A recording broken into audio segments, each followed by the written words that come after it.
Chères web spectatrices, web spectateurs, bonsoir. J'ai le grand honneur ce soir de recevoir Kerry du site Adonde Vamos. Bonsoir Kerry.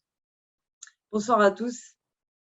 C'est un énième épisode, mais passionnant des Coronex Files ce soir sur la chaîne Freedom UFO. Et Kerry, peux-tu nous dire quelle est un petit peu l'histoire derrière ton site Adonde Vamos? D'abord, pourquoi Adonde Vamos en espagnol?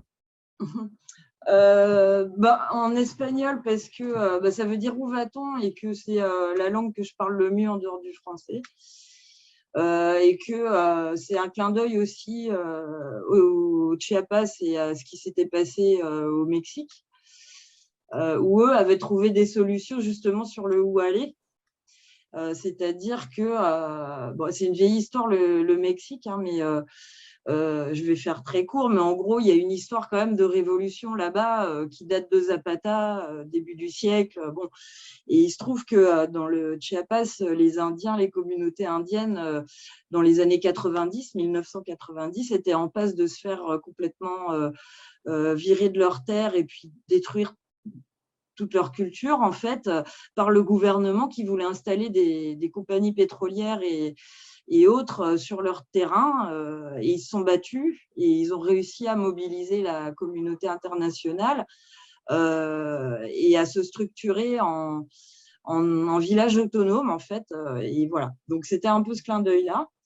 Je l'ai mis en place en 2007.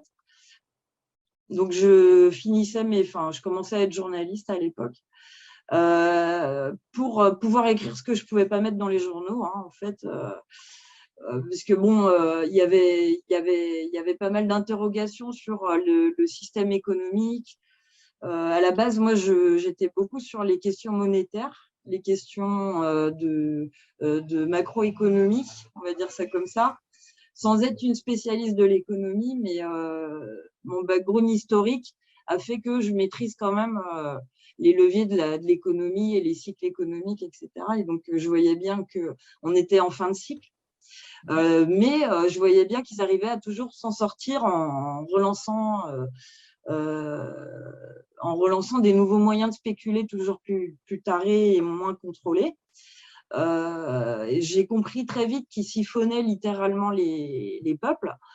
Le problème que j'avais, c'était les paradis fiscaux. C'est-à-dire qu'à cause de ça, c'est quasiment impossible de tracer les bénéficiaires de tout ça.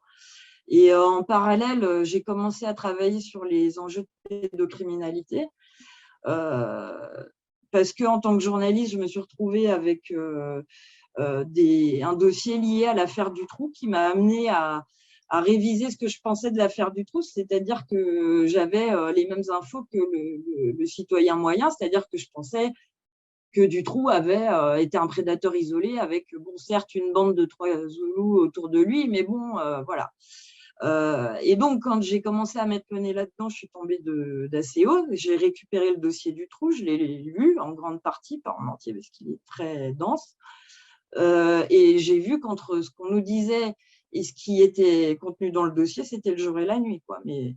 Donc je suis arrivée sur ces enjeux de réseaux pédocriminels, d'élite, et y compris forcément sur les questions de satanisme, où je retombais sur en fait les mêmes tarés que dans la finance, mais cette fois-ci dans des réseaux où on massacre des enfants, où on les exploite et où on corrompt en fait toutes les couches de la société qui peuvent être intéressantes par ce biais-là.